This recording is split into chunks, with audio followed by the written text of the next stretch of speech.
আসসালামু আলাইকুম বন্ধুরা, সকলকে জরুরি মেডিসিনের পক্ষ থেকে শুভেচ্ছা অভিনন্দন। অ্যালানিল সিরাপ নিয়ে হাজির হয়েছি।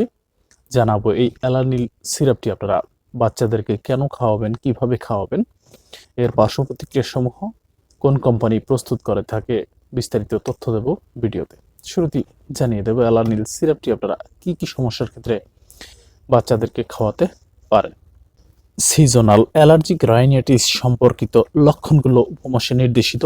নাম্বার 1, যাদের হাঁচি রয়েছে, প্রচুর হাসি সমস্যা হয় ঠান্ডা কারণে, তারা এই হাসি নিবারণের ক্ষেত্রে আপনারা এই অ্যালানিল সিরাপটি বাচ্চাদেরকে খাওয়াতে পারেন। যাদের রাইনোরিয়া সমস্যা রয়েছে এবং চুলকানি সমস্যা রয়েছে, নাক চুলকায়, কান চুলকায়, গলা চুলকায় এবং চোখে চুলকানি দেখা দেয়, চোখে বিভিন্ন ধরনের পানি এসে যায়, তারা এই অ্যালানিল সিরাপটি বাচ্চাদেরকে খাওয়াতে পারেন। এবং যাদের চোখ লাল হয়ে যায়, সেই ক্ষেত্রেও আপনারা এই অ্যালানিল সিরাপটি বাচ্চাদেরকে গ্রহণ করাতে পারেন। সর্বোপরি বলা যায়, ঠান্ডা সর্দির কারণে এবং সিজনাল অ্যালার্জিক সমস্যার কারণে যে সকল ধরনের সমস্যাগুলো দেখা দেয়, সেই সমস্যার ক্ষেত্রে আপনারা এই অ্যালানিল সিরাপটি বাচ্চাদেরকে গ্রহণ করাতে পারেন। এবারে জানিয়ে দেব এই অ্যালানিল সিরাপটি কয়টি সাইজের বা কয়টি পাওয়ার হয়ে থাকে। অ্যালানিল সিরাপ বা ট্যাবলেট আকারে প্রস্তুত হয়ে থাকে। 50 মিলির সাসপেনশন বা সিরাপ তৈরি হয়ে থাকে বাচ্চাদের জন্য। এছাড়াও 60 mg ট্যাবলেট তৈরি হয়ে থাকে, 120 mg ট্যাবলেট তৈরি হয়ে থাকে এবং 180 mg ট্যাবলেট তৈরি হয়ে থাকে।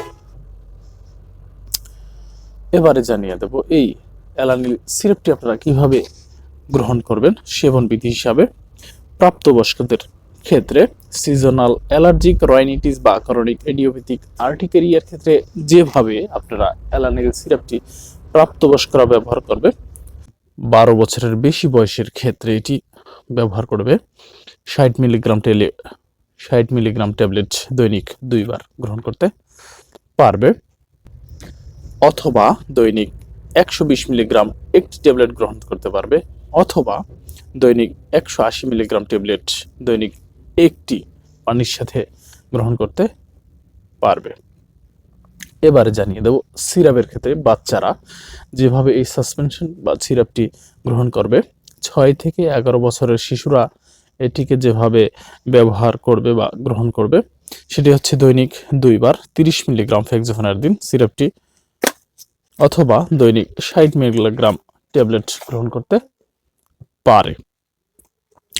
এছাড়াও 2 থেকে 5 বছরের শিশুরা এটিকে দৈনিক 2 বার 30 মিলি অথবা 5 মিলি সাসপেনশন সিরাপটি গ্রহণ করতে পারে।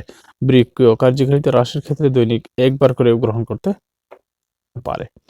এবার জানিয়ে দেবে এই অ্যালানিল সিরাপটি গ্রহণের ফলে যে সকল ধরনের পার্শ্ব প্রতিক্রিয়া দেখা দিতে পারে, সেগুলো হচ্ছে সাধারণত মাথা ব্যথা দেখা দিতে পারে, পিঠে ব্যথা দেখা দিতে পারে, পাকস্থলীর প্রদাহ, ক্লান্তি, ঝিমুনি, বমি বমি ভাব, তাছাড়াও ফুসকুড়ি, আর্টিকেরিয়া, চুলকানি ও অতি সংবেদনশীলতা যেমন শ্বাসকষ্ট, বুকে ব্যথা, অতি সংবেদনশীলতা যেমন শ্বাসকষ্ট ও বুকে ব্যথা দেখা দিতে পারে। এবারে জানিয়ে দেব এই অ্যালানিল সিরাপটির প্রস্তুতকারক কোম্পানি সম্পর্কে। এই অ্যালানিল সিরাপটির প্রস্তুতকারক কোম্পানি হচ্ছে একমি ল্যাবরেটরিজ। তো প্রিয় বন্ধুরা, আজকের এ পর্যন্তই।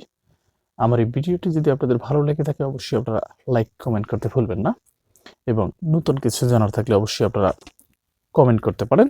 আমি চেষ্টা করব আপনাদেরকে সঠিক তথ্য বা পরামর্শ দেওয়ার জন্য। আজকের এ পর্যন্তই। ভালো থাকবেন সবাই। ধন্যবাদ সবাইকে।